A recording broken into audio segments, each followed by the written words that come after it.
ეს ორი კლიპი, რომელიც ჩემის აზრით ცალსახად არის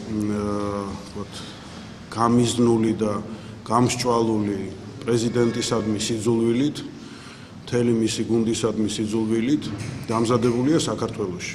ვის ხელეწიფება ასეთი ტიპის კლიპების დამზადება, ვინ არის ჩართული PR ტექნოლოგიებში, ჯერ შევარდნაძის დროს, მერე უკვე ივანიშვილის კარზე, ეს საკმაოდ შეზღუდული წრე არის და ერთ-ერთ წამყვან ადგილს იქ ასრულებს ყანდიაშვილი.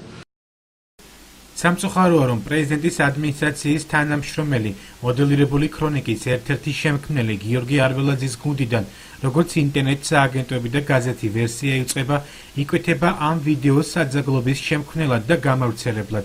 იმედია გამოძიება, რომელსაც აწარმოებს შინაგან საქმეთა სამინისტრო, დროულად დაადგენს როგორც შემსრულებლების, ისე დამკვეთების ვინაობას. დარჩიაშვილის და სხვა ნაციონალური აქტივისტების ბოდვაზე კი პასუხი უბრალოდ უხერხულია.